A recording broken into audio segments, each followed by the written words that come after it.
సాకారమైంది. మరి ఇంత పెద్ద కార్యక్రమం పెట్టుకొని తెలంగాణ రైజింగ్ గ్లోబల్ సమ్మిట్ పెట్టుకొని ప్రపంచ దేశాలకు సంబంధించిన 100 దేశాల ప్రతినిధులకు ఈరోజు తెలంగాణ రాష్ట్రం ఆతిథ్యం ఇస్తున్నప్పుడు, ఇంత గొప్ప లక్ష్యాన్ని కార్యక్రమం పెట్టుకున్నప్పుడు ఆ తల్లి ఆశీర్వాదం తీసుకోవాలి కదా. కన్న తల్లితో సమానమైన సోనియమ్మ ఆశీర్వాదం తీసుకొని ఈనాడు ఉక్కు సంకల్పంతో ఏ ఆకాంక్షల కోసం, ఏ అభివృద్ధి కోసం, ఏ సంక్షేమం కోసం సోనియా గాంధీ గారు తెలంగాణ రాష్ట్రం ఇచ్చిండ్రో ఆ తెలంగాణ రాష్ట్రాన్ని అభివృద్ధి పదం వైపు నడపడానికి, ఆ లక్ష్యం వైపు సాగడానికి సోనియమ్మ ఆశీర్వాదం తీసుకొని మల్లికార్జున్ ఖర్గే గారు, రాహుల్ గాంధీ గారు, ప్రియాంక గాంధీ గారిని కలిసి మా రాష్ట్రానికి రండి అని, అదేవిధంగా పీయూష్ గోయల్, నిర్మలా సీతారామన్ గారి నుంచి మొదలు పెడితే పెద్దలు నరేంద్ర మోడీ ప్రధానమంత్రి వరకు అందరినీ కలిసి ఆహ్వానించడం. ఇవాళ తెలంగాణ రాష్ట్రంలో 4 కోట్ల తెలంగాణ ప్రజలు పండుగ జరుపుకుంటున్నారు. సంక్షేమం, అభివృద్ధిని ముందుకు తీసుకెళ్లాలనుకుంటున్నారు. మరి అవి తీసుకెళ్లాలనుకున్నప్పుడు రాష్ట్ర కేంద్ర ప్రభుత్వాలు సహకరించుకోవాలి కదా, సమన్వయం చేసుకోవాలి కదా. మనకు అవసరమైన మన ప్రణాళికలను ప్రధానమంత్రి గారి దృష్టికి తీసుకువెళ్ళాలి కదా. పాయల శంకర్ గారు ఎమ్మెల్యేగా నా దగ్గరకు వచ్చి వరంగల్ ఎయిర్పోర్ట్ కావాలి అని అంటే, వరంగల్ ఎయిర్పోర్టే కాదు ఆదిలాబాద్ ఎయిర్పోర్ట్ కూడా కట్టాలి అని పాయల శంకర్ నా దృష్టికి తీసుకొస్తే, నిజమే కదా, అత్యంత వెనుకబడిన ఆదిలాబాద్కు ఎయిర్పోర్ట్ ఇస్తే ఇక్కడికి పరిశ్రమలు వస్తాయి. తెలంగాణ రాష్ట్రానికే కాదు, పక్కనున్న మహారాష్ట్రకు సంబంధించిన వాళ్ళు కూడా ఇక్కడ టైగర్ రిజర్వ్ ఫారెస్ట్లు ఉన్నాయి. అభయారణ్యంలో పులులను చూడడానికి దేశం నలుమూలల నుంచి వేలాది మంది ఈ ప్రాంతానికి వస్తున్నారు. వాళ్ళు రావాలంటే కష్టమవుతున్నది. మనకి ఎయిర్పోర్ట్ ఉండాలి అని ఆలోచన చేసినాం. ఈరోజు మేము భూమి ఇస్తే రక్షణ శాఖకు సంబంధించిన రాజ్నాథ్ సింగ్ గారు సహకరిస్తామన్నారు. ఏవియేషన్ మినిస్టర్ రామ్మోహన్ నాయుడు గారు అనుమతులు ఇస్తామన్నారు. ప్రధానమంత్రి నరేంద్ర మోడీ గారు నిధులు ఇస్తామన్నారు. నేను కాంగ్రెస్ అయి ఉండొచ్చు, మా ప్రభుత్వం అయి ఉండొచ్చు, కానీ అభివృద్ధిలో కేంద్ర ప్రభుత్వం యొక్క సహకారం తీసుకొని ఆదిలాబాద్కు ఎయిర్పోర్టు తేవాలి అని నిన్న ఢిల్లీకి వెళ్ళి మోడీ గారితో మాట్లాడి ఈనాడు ఆదిలాబాద్లో ఈరోజు నేను ప్రకటిస్తున్నా, సంవత్సరం తిరిగే లోపల ఆదిలాబాద్లో ఎయిర్పోర్టు పనులను ప్రారంభించి, ఎర్ర బస్సు రావడమే కష్టం అనుకున్న ఆదిలాబాద్లో ఎయిర్ బస్సును దించి ఇక్కడ అభివృద్ధికి పునాదులు వేసి ఇక్కడ పరిశ్రమలను తీసుకొచ్చే బాధ్యత మన ప్రభుత్వం తీసుకుంటుంది. ఇందిరమ్మ రాజ్యంలో ప్రజాపాలన చేస్తుంది అని నేను ఈ సందర్భంగా మీ అందరికీ తెలియజేస్తున్నా. మిత్రులారా, నేను పిసిసి అధ్యక్షుడిగా బాధ్యత తీసుకున్న తర్వాత 4-5 రోజుల్లోనే మొట్టమొదటి పర్యటనకు వచ్చింది ఆదిలాబాదు జిల్లా నిర్మల్ నియోజకవర్గానికి వచ్చిన నేను మొదటి కార్యక్రమాన్ని ఆదిలాబాద్ నుంచే ప్రారంభించిన. మొదటి బహిరంగ సభ దళిత గిరిజన దండోర కార్యక్రమాన్ని ఇంద్రవల్లిలో పెట్టి మిత్రులు ప్రేమ్ సాగర్ రావు గారు బాధ్యత తీసుకొని ఆనాడు పెద్ద ఎత్తున దళిత గిరిజన దండోర, దళితుల కోసం, గిరిజనుల కోసం, ఆదివాసీల హక్కుల కోసం పోరాటానికి, పౌరుషానికి మారు పేరైన కొమరం భీముడి స్ఫూర్తితో రామ్జీ గోండును ఆదర్శంగా తీసుకొని ఈ ఆదిలాబాదు గడ్డ మీద నుంచే ఆనాటి ప్రభుత్వం మీద పోరాటాన్ని ప్రకటించినాం. ఆ ఇంద్రవెల్లి స్ఫూర్తిగా 40 సంవత్సరాల పైగా ఆనాడు హక్కుల కోసం ఇంద్రవెల్లి ఆదివాసీలు పోరాటం చేసి ఎంతో మంది నేల కొరిగినరు. వాళ్ళందరినీ, వాళ్ళ కుటుంబాలను గుర్తిస్తాం, ఆదుకుంటామని చెప్పి, అదేవిధంగా ఇంద్రవెల్లి అమరవీరుల స్తూపాన్ని పర్యాటక కేంద్రంగా ప్రకటిస్తామని ఆనాడు ప్రకటించడం జరిగింది. ప్రభుత్వం వచ్చిన తర్వాత మొదటి సంతకం ఇంద్రవెల్లి అమరుల స్తూపాన్ని పర్యాటక కేంద్రంగా ప్రకటించడమే కాకుండా ఆ కుటుంబాలకు ఇందిరమ్మ ఇండ్లు కట్టుకోవడానికి, నష్ట పరిహారం ఇవ్వడానికి ఆనాటి అమరులను మన ప్రభుత్వం ఆదుకున్నది. అదే కాకుండా ఆనాడు ప్రేమ్ సాగర్ రావు గారు అన్నారు, మీ పాలమూరు జిల్లాను ఎట్లయితే అభివృద్ధి చేసుకుంటావో మా ఆదిలాబాదును కూడా మీరు దత్తత తీసుకోవాలి, ఆదిలాబాదును అభివృద్ధి చేయాలని మిత్రులు ఆనాడు చెప్పడం జరిగింది. నేను ఈరోజు ఈ వేదిక మీద నుంచి స్పష్టంగా ఆదిలాబాదు బిడ్డలకే కాదు 4 కోట్ల తెలంగాణ ప్రజలకు నేను చెప్పదలుచుకున్నా, 100% అత్యంత వెనుకబడిన ఆదిలాబాదు జిల్లాను అభివృద్ధి చేసే బాధ్యత రాష్ట్ర ముఖ్యమంత్రిగా నేను తీసుకుంటా. రాబోయే 2 నెలల్లో ప్రత్యేకమైన ప్రణాళికలు తీసుకొని ఇక్కడికే వచ్చి ఎంపీ నగేష్ గారు చెప్పినట్టు ప్రతి నియోజకవర్గానికి ఉమ్మడి ఆదిలాబాదు జిల్లా యొక్క అభివృద్ధికి సంబంధించి సమీక్ష సమావేశాలు కలెక్టర్లను వివిధ శాఖల అధికారులను అక్కడికే పిలిపించి రోజు మొత్తం సమీక్ష చేసి మీ సమస్యలకు పరిష్కారం చూపించి మీ అభివృద్ధి పనులకు నిధులను మంజూరు చేసే బాధ్యత నేను తీసుకుంటా. మళ్ళీ తొందరలోనే ఆదిలాబాద్కు వచ్చి అభివృద్ధి మీద సమీక్ష చేస్తా. అదేవిధంగా సాగునీరు ఆనాడు ప్రాణహిత చేవెళ్ల ప్రాజెక్టు 2007-8లో డాక్టర్ వైఎస్ రాజశేఖర రెడ్డి గారు తుమ్మిడేటి నుంచి మొదలుపెట్టి చేవెళ్ల వరకు 16 లక్షల ఎకరాలు 38,500 కోట్ల రూపాయలతోని పనులను ప్రారంభించాడు.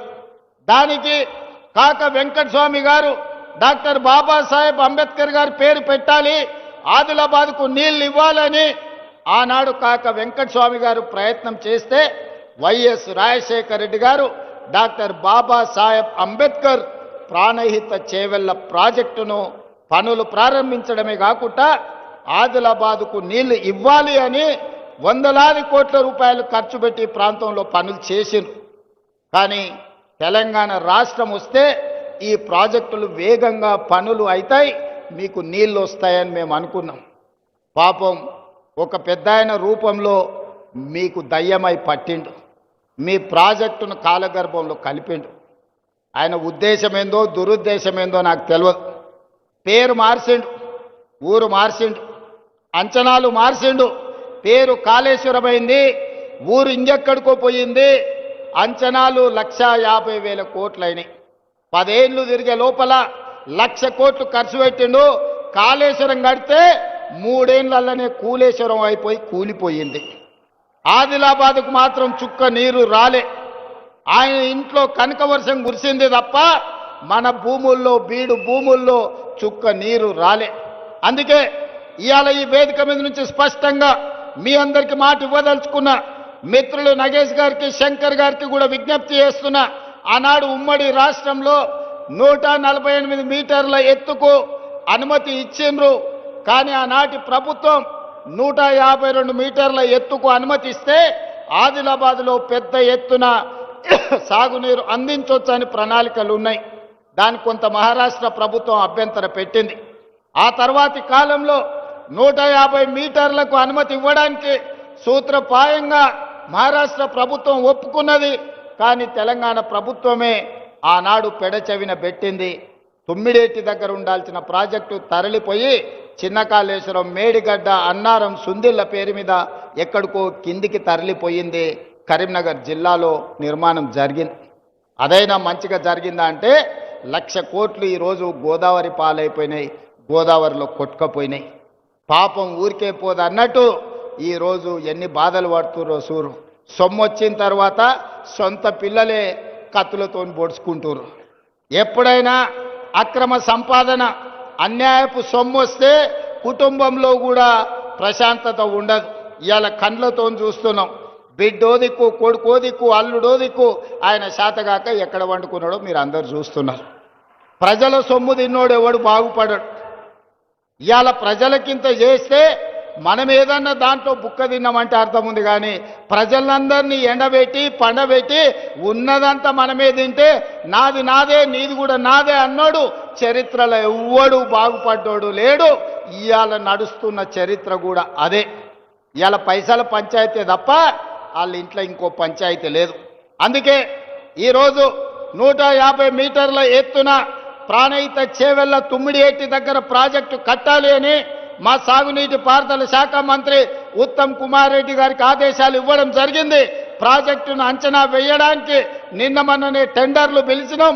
దీనికి సంబంధించి తొందరలోనే ఆదిలాబాద్ జిల్లా వ్యవసాయ భూములకు మీ గోదావరి జలాలను తరలించి ప్రతి ఎకరాకు నీళ్లు ఇవ్వాలి అన్న లక్ష్యంతో తుమ్మిడిఎట్టి దగ్గర ప్రాణహిత చేవెళ్ల ప్రాజెక్టును మళ్ళీ కడతాం. ప్రారంభోత్సవానికి పనుల ప్రారంభోత్సవానికి తిరిగి నేను వస్తా అని తెలియజేస్తున్నా. ఆనాటి నిర్లక్ష్యాన్ని సరిదిద్ది ఈనాటి ఆదిలాబాదుకు సాగునీరును అందించి ఈ ప్రాంత రైతాంగాన్ని ఆదుకునే బాధ్యత ప్రజాపాలన ఇందిరమ్మ రాజ్యం తీసుకుంటుంది. దానికి మా ఎంపీ గారు ఎమ్మెల్యే గారి సహకారం, పక్కనున్న మహారాష్ట్రలో బీజేపీ ప్రభుత్వం ఉంది. మా మిత్రులకు పెద్ద ఎత్తున ఢిల్లీలో పరపతి ఉంది. వాళ్ళ పరపతి కొంత వాడితే మన ప్రాజెక్టులకు అనుమతి వస్తుంది. ఎంబడే పనులను ప్రారంభించుకుందాం. ఎంత ఖర్చైనా ప్రాణహిత చేవెళ్ల తుమ్మిడియేటి దగ్గర కట్టి ఆదిలాబాదు జిల్లాకు నీళ్ళు ఇచ్చే బాధ్యత మన ప్రభుత్వం తీసుకుంటుంది. అదేవిధంగా సిమెంట్ కార్పొరేషన్ ఆఫ్ ఇండియా ఆధ్వర్యంలో ఉన్న సిమెంట్ కంపెనీ మూతబడ్డది. ఈ ప్రాంతంలో అపారమైన సున్నపు గనులు ఉన్నాయి. ఇక్కడ సిమెంట్ కంపెనీ పెడితే బ్రహ్మాండంగా నడుస్తుంది.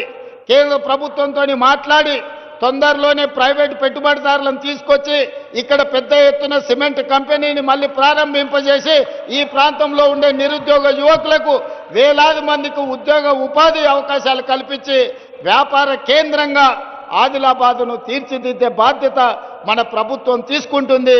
మీకు సిమెంట్ పరిశ్రమను ప్రారంభించే విధంగా మన ప్రభుత్వం చర్యలు చేపడుతుంది. అదేవిధంగా విద్య, నేను మొదటి నుంచి కూడా నేను చెప్తున్నా, ఎక్కడైతే ఎడ్యుకేషన్, ఎక్కడైతే ఇరిగేషన్ ఉంటుందో, ఎక్కడైతే కమ్యూనికేషన్ ఉంటుందో ఆ ప్రాంతం అభివృద్ధి చెందుతుంది. ఆదిలాబాదును ఎడ్యుకేషన్ విషయంలో, ఇరిగేషన్ విషయంలో, కమ్యూనికేషన్ విషయంలో ఖచ్చితంగా ప్రభుత్వం లక్ష్యం పెట్టుకొని ముందుకు వెళ్తుంది. Young India integrated residential schools ఇచ్చిన మీ ఐటీఐలను వివేక్ వెంకటస్వామి గారు ఏటీసీలుగా అడ్వాన్స్డ్ టెక్నాలజీ సెంటర్లుగా మార్చిన, మీకు మెడికల్ కాలేజీలు ఇచ్చిన, ఈనాడు ఎంతో కాలం నుంచి పెండింగ్ ఉన్న యూనివర్సిటీ ఆదిలాబాద్కి ఇవ్వాలన్నారు. మొన్నటి వరకు ఖమ్మంలో కూడా లేదు. అందుకే ఖమ్మంకు డాక్టర్ మన్మోహన్ సింగ్ గారి పేరు మీద ఎర్త్ సైన్సెస్ యూనివర్సిటీని ఇచ్చి 3 రోజుల క్రితం ప్రారంభించుకోవడం జరిగింది. తప్పకుండా వచ్చే సమీక్ష తర్వాత ఆదిలాబాద్కు యూనివర్సిటీని ఇచ్చే బాధ్యత మా ప్రభుత్వం తీసుకుంటుంది. సమన్వయం చేసుకోవడానికి సుదర్శన్ రెడ్డి గారికి సూచన చేస్తున్నా. అందరితోని మాట్లాడి ఎక్కడ యూనివర్సిటీ ప్రారంభించాలనో కూడా స్థలాన్ని సేకరించండి. మా శంకర్ ఆదిలాబాద్ అంటాడు, మా బొజ్జు ఖానాపూర్ అంటాడు, మా ప్రేమ్ సాగర్ రావు గారు మంచిర్యాల అంటాడు. ఇంకా మా వివేక్ అన్న, మా వినోద్ అన్న మళ్ళీ ఎక్కడంటారో తెలియదు. జిల్లాకి ఎన్నిక నాకు అభ్యంతరం లేదు. ఇక మీరు తలా ఓ దిక్కు కూలితే నాకు కష్టం అవుతుంది. మీరు అందరు కలిసి ఒక అభిప్రాయానికి రాండి. నాకైతే ఇంద్రవెల్లిలో కడితే బాగుంటుందని అనిపిస్తుంది.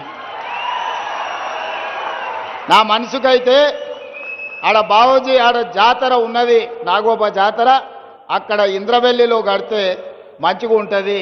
అక్కడికి వచ్చేటోళ్ళు ఉంటారు. ఇంద్రవెల్లి యూనివర్సిటీ అని పెట్టుకుంటే చరిత్రలో కూడా గొప్ప పేరు ఉంటుంది. కొమరం భీముడి పేరు పెట్టుకుంటే ఇంకా గొప్పగా ఉంటుంది. మరి మీరందరూ, ఇది నా సూచన మాత్రమే, నా నిర్ణయం కాదు. ఇక మళ్ళీ ముఖ్యమంత్రి గారు నిర్ణయం తీసుకున్నాక మళ్ళీ మమ్మల్ని ఎందుకు అడుగుతున్నారు అని అంటారు ఎవరన్నా. నేను సూచనే చేస్తున్నా. మీరు అందరూ కూర్చొని ఒక కొలిక్కి రాండి. ఆదిలాబాద్కు యూనివర్సిటీ ఇచ్చే బాధ్యత నాది. అనుమతించేది నేను, కానీ ఎక్కడ పెట్టుకోవాలనేది ఇక మీరే కూర్చొని మాట్లాడుకోరా. మళ్ళీ ఆ పంచాయతీలకు మాత్రం నన్ను లాగకండి. మీకు యూనివర్సిటీ ఇచ్చి మన పిల్లల్ని చదువుకునేటట్టు, చదువుకున్న వాళ్ళకు ఉద్యోగాలు ఇప్పించే బాధ్యత నాది. అదేవిధంగా తెలంగాణ ఉద్యమం అంటేనే నిరుద్యోగ సమస్య. నీళ్లు, నిధులు, నియామకాలు అన్నారు. మరి నియామకాలు ఎవరికి వచ్చినాయో మీకు తెలుసు. వాళ్ళ ఇంట్లో ఎంతమందికి ఉద్యోగాలు వచ్చినాయో తెలంగాణ వచ్చినాక మీరే చూసారు, నాకంటే ఎక్కువ. మరి ప్రజలకు రాలే. అందుకే 10 ఏళ్ళు ఖాళీలుగా ఉన్న ఉద్యోగాలను భర్తీ చేయాలని వచ్చిన సంవత్సరం నుంచే, వచ్చిన రోజు నుంచే మొదలుపెట్టి సంవత్సరం తిరిగే లోపల తెలంగాణ రాష్ట్ర ప్రభుత్వంలో 60,000 ఉద్యోగ నియామకాలు చేపట్టి ఎల్బీ స్టేడియంలోనే ప్రజల సాక్షిగా 61,000 మందికి నియామక పత్రాలు ఇచ్చినాం. గ్రూప్ 1లో మనం ఉద్యోగాలు ఇస్తే 15 ఏళ్ల నాటి ప్రభుత్వం నియామకాలు చేపట్టలే. నేను ప్రక్షాళన చేసి తెలంగాణ పబ్లిక్ సర్వీస్ కమిషన్ పెద్ద ఎత్తున పారదర్శకంగా పరీక్షలు నిర్వహించి 563 మంది గ్రూప్ 1 అధికారులను ఆనాడు సెలెక్ట్ చేస్తే కోట్ల రూపాయలు ఇచ్చి కొనుక్కున్నారని పేదోళ్ళ పిల్లల్ని వాళ్ళ చదువులను వాళ్ళని అవమానించారు. అందుకే కోర్టుకెళ్ళి తప్పుడు ఆరోపణలు కొట్టేపిచ్చి ఈరోజు 562 మంది గ్రూప్ 1 అధికారులను తెలంగాణను అభివృద్ధి చేయడానికి, తెలంగాణ పునర్నిర్మాణంలో భాగస్వాములు చేయడానికి వాళ్ళకు ఉద్యోగాలు ఇచ్చినాం. గ్రూప్ 2లో దాదాపుగా 785 మందికి ఉద్యోగ నియామక పత్రాలు ఇచ్చినాం. అదేవిధంగా పోలీస్ శాఖ కావచ్చు, వైద్య ఆరోగ్య శాఖ కావచ్చు, వివిధ శాఖలల్లో 61,000 ప్రభుత్వ ఉద్యోగాలు తలలు లెక్కగట్టి ఎల్పి స్టేడియంలో రాష్ట్ర ప్రభుత్వంలో ఉద్యోగ నియామకాలు చేపట్టిన చరిత్ర దేశంలోనే తెలంగాణ రాష్ట్రానికి దక్కింది. ఇవి సరిపోతాయంటే సరిపోవు. రాబోయే రోజుల్లో ఇంకో 40,000 ప్రభుత్వ ఉద్యోగ నియామకాలకు ప్రక్రియ చేపట్టి ఈ సంబరాలు ముగిసిన వెంటనే సమీక్ష చేసి ఇంకో 40,000 ఉద్యోగాలు, మొత్తం 1,00,000 ప్రభుత్వ ఉద్యోగ నియామకాలు చేపట్టి మా నిరుద్యోగ యువకులకు ఊర్ల సర్పంచులు, వార్డు మెంబర్లు, ఎన్నికలు, రాజకీయాలను తిరగకండి. పోటీ పరీక్షలకు తయారు కాండి. మీరు అధికారులు కావాలి, మీరు డాక్టర్లు, లాయర్లు, ఇంజనీర్లు కావాలి, మీరు ఐఏఎస్లు, ఐపీఎస్లు కావాలి, తెలంగాణ రాష్ట్ర పునర్నిర్మాణంలో భాగస్వాములు కావాలి. అప్పుడే మీ అన్న రేవంత్ అన్న సంతోషంగా ఉంటాడు. మా యువకులు చదువుకొని తెలంగాణ రాష్ట్రానికే కాదు దేశ స్థాయిలో ఐఏఎస్లు, ఐపీఎస్లై ఏ రాష్ట్రానికి పోయినా నాది తెలంగాణ, నేను తెలంగాణ నుంచి ఐఏఎస్ అయి మధ్యప్రదేశ్, మహారాష్ట్ర, రాజస్థాన్, గుజరాత్ ప్రతి రాష్ట్రంలో మన పిల్లలు ఐఏఎస్లు, ఐపీఎస్లు కావాలన్నదే నా లక్ష్యం. అందుకే బాగా చదువుకోండి. మీకు స్కాలర్షిప్లు ఇచ్చే బాధ్యత, మీకు చదువుకోవడానికి పాఠశాలల నుంచి యూనివర్సిటీల వరకు ఇచ్చే బాధ్యత, మిమ్మల్ని ప్రోత్సహించే బాధ్యత ఈ ప్రభుత్వం తీసుకుంటుంది. ఇక మా అక్కలు, ఆడబిడ్డలు, అంతకుముందు సంఘాలు ఒకప్పుడు గొప్పగా ఉండే, మధ్యలో ఆయన గారు మొత్తం దివాలా తీపిచ్చిండు. మా అక్కల్ని అందరిని ఒక దగ్గర కూర్చోబెట్టకుండా ఆడాడ కూర్చోబెట్టిరా మీరు అందరూ. వాళ్ళందరూ ఒక్క దగ్గర ఉంటే జరసేపు వాళ్ళతో మాట్లాడేటోళ్ళని. అంతకుముందు మా అక్కలు అమ్మగారింటికి పోవాలన్నా, అమ్మవారిని దర్శించుకోవాలన్నా, జోగులాంబ జాతర పోవాలన్నా, భద్రాద్రి రాములవారి దగ్గరికి పోవాలన్నా, లేకపోతే యాదగిరిగుట్ట లక్ష్మీ నరసింహస్వామిని దర్శించుకోవాలన్నా ఇంటి ఆయన దగ్గర నన్ను చేయి చాపాలి, లేకపోతే కన్న కొడుకు దగ్గర నన్ను చేయి చాపాలి. వాళ్ళు ఇస్తే ఇచ్చినట్టు, ఇవ్వకపోతే మనసులో దుఃఖం ఉండేది, బయటికి చెప్పుకునే పరిస్థితి లేకపోయేది. దసరాకు అడిగితే ఉగాది కోదులే అనేటోళ్ళు. కానీ ఇవాళ మా అక్కలు చెప్పాలి, మీ తమ్ముడు, మీ అన్న రేవంత్ రెడ్డి ముఖ్యమంత్రి అయినాక ఏ బస్సులన్నా మిమ్మల్ని ₹1 అడిగినరా అక్క? అడిగినరా? మా ఆడపిల్లలు చెప్పాలి. ₹1 టికెట్ అన్న పెట్టిరా? 8,100 కోట్ల రూపాయలు ఈ 2 ఏళ్లలో మీ బస్సు కిరాయి పైసలు ఈ ఇందిరమ్మ ప్రభుత్వం కట్టింది. ఆడబిడ్డలకు బస్సులో ఉచిత ప్రయాణం ఇచ్చినాం. బస్సులో ఉచిత ప్రయాణమే కాదు, 1000 బస్సులకు మా అక్కలు అడిసేయుతుంది. 1000 బస్సులకు మా ఆడబిడ్డలను యజమానులను చేసినాం. అదేవిధంగా సోలార్ పవర్ ప్రాజెక్టులు ఇచ్చినాం. ఇవాళ పెట్రోల్ బంకు కోసం ఇవాళ వాళ్ళకు జగా ఇచ్చినాం. సంఘాలు పెట్రోల్ బంకులు నడుపుతున్నాయి, సంఘాలు విద్యుత్ ఉత్పత్తి చేస్తున్నాయి, సంఘాలు ఆర్టీసీ బస్సులు నడుపుతున్నాయి. సంఘాలు చెయ్యని లాభసాటి వ్యాపారమే లేదు. ఈరోజు 65 లక్షల మంది ఆడబిడ్డలకు ఈరోజు ఇందిరమ్మ చీరలు ఇచ్చినాం. పండుగ పూట నాడు చీర సారె పెట్టేది తెలంగాణ సాంప్రదాయం. ఆ సాంప్రదాయాన్ని పాటించి తెలంగాణ గ్రామీణ ప్రాంతాలలో 65 లక్షల చీరలు ఇచ్చినాం.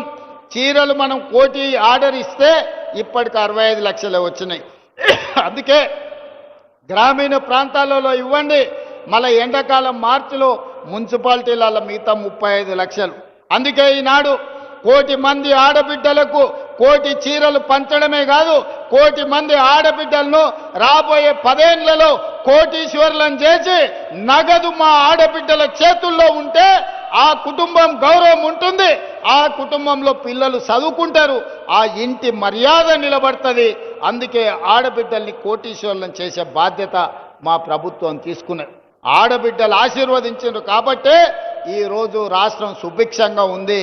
వానలు అవసరం, అడిగిన దానికంటే ఎక్కువ వర్ణదేవుడు మనకు నీళ్ళు ఇచ్చాడు. 2 ఏళ్లలో ఎప్పుడైనా వర్షం ఇంతగానం చూసిర్రా? ఎక్కడ ఆడబిడ్డలు సంతోషంగా ఉంటారో అక్కడ పాడి పంటలు సమృద్ధిగా పండుతాయని పెద్దలు చెప్పారు. ఇవాళ తెలంగాణ రాష్ట్రంలో ఆడబిడ్డలు సంతోషంగా ఉన్నారు కాబట్టే మన రాష్ట్రంలో వర్షాలు సమృద్ధిగా ఉండి ఈరోజు పంటలు పండుతున్నాయి. దేశంలోనే వరి పంట మొదటి స్థానంలో తెలంగాణ రాష్ట్రం నిలబడ్డది. పండించిన పంట నాడు ఊరేసుకుంటే ఊరేసుకున్నట్టే ఆయన అన్నాడు. చివరి గింజ వరకు నేను కొంటాను, సన్న ఒడ్లు పండించండి, 500 బోనస్ ఇస్తాని ఇవాళ రైతులు పండించిన సన్న ఒడ్లకు 500 రూపాయల బోనస్ ఇచ్చినాం. మరి ఆ సన్న ఒడ్లు ఎక్కడికి పోయినాయి? దొడ్డు బియ్యంతో తినలేక పశువులకు దాన పెడుతుంటే ఇవాళ సన్న బియ్యం ఇస్తే మా అక్కలు, మా చెల్లెళ్ళు, మా అమ్మలు కన్న పిల్లలకు బుక్కెడు బువ్వ ఈరోజు సన్న బియ్యంతో తినిపించుకుంటున్నారంటే రైతులు పండించిన సన్న ఒడ్లు బియ్యంగా మార్చి పేదోళ్ళకు పంచినాం.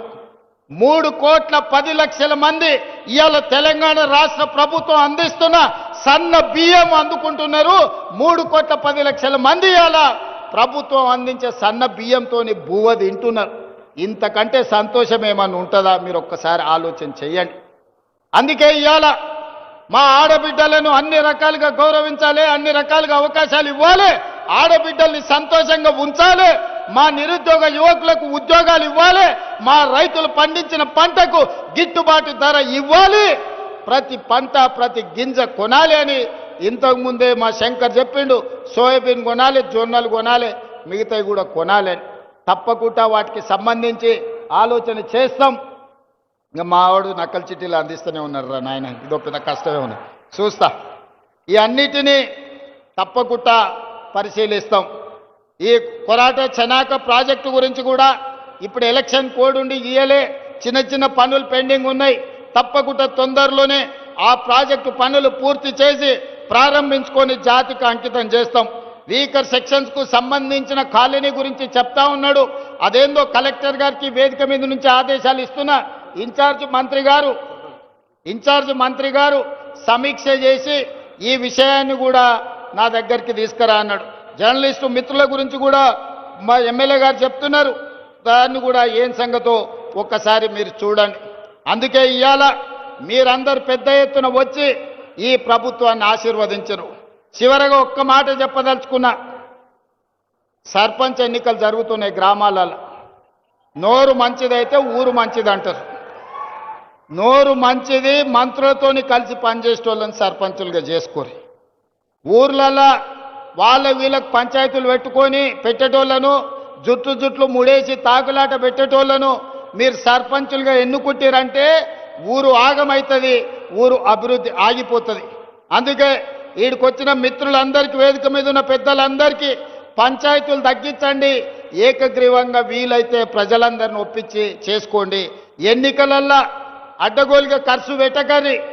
ఎందుకంటే మళ్ళీ మీకు మీరు పెట్టిన ఖర్చు అంతా కూడా ఆదాయం రాదు. ఈరోజు నిధులు ఇస్తాం, గ్రామాలను అభివృద్ధి చేసుకోండి. గ్రామాలను అభివృద్ధి చేసుకోవాలంటే సమన్వయం చేసుకొని ముందుకు వెళ్ళాలి.